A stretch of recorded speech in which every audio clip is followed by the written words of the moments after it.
I mentioned at the start of this kind of discussion, or early on in this discussion, that there's two stated reasons why these things have to come in.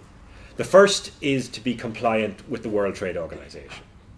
Okay? Because the waiver that allowed the previous schemes is going to run out. The second is that because they haven't worked. The existing ones, the old ones, haven't worked. They haven't boosted the economic development of the poor countries concerned. Now, a lot of people would argue that there's a third reason, which goes back to the question of the General Agreement on Trade in Services, which is to allow European exporters better access to these markets. So that kind of self-interest argument is often advanced by organisations like Tradecraft and Christian Aid and others. And there's probably something in it. And part of the evidence for that is that when the EU is negotiating these agreements, they're trying not just to introduce reciprocal free trade, to get rid of tariff barriers. They're also trying to get the countries concerned to sign up to a whole set of economic policies and practices. So, for example, they want the African countries and others to liberalise public procurement, to allow European firms to bid for public works contracts without supporting or prioritising local contractors.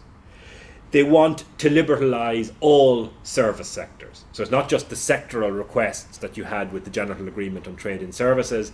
They want to build into these economic partnership agreements a commitment to liberalise the service sector in its entirety, again allowing European firms access.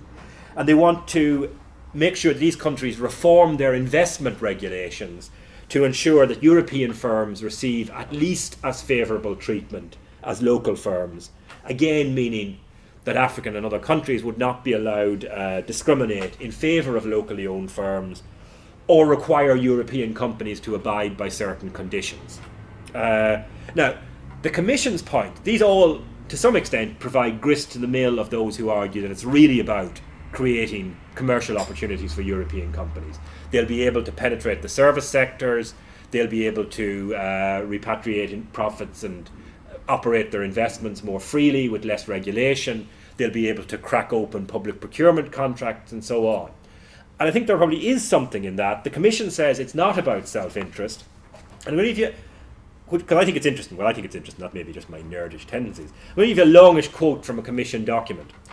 EPAs, Economic Partnership Agreements, they say, are part of the overall effort to build up the economic governance framework. The stable, transparent and predictable rules necessary to lower the costs of doing business, attract fresh domestic or foreign investment, make producers more diversified and competitive. You have to make these things comprehensive, dealing with all the rules and issues that concern private investors and traders. So things like investment rules, they say, are not a luxury.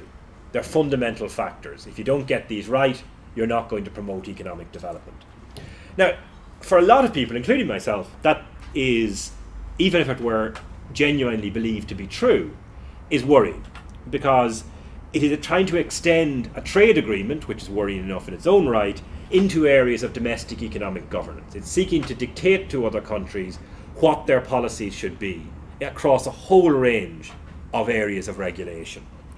Again, a quote from a Commission memorandum with a very classic example of Commission speak: everyone should acknowledge that investment, public procurement and competition policy are essential parts of successful economic governance. But not everyone does acknowledge that, nor do they see why they should.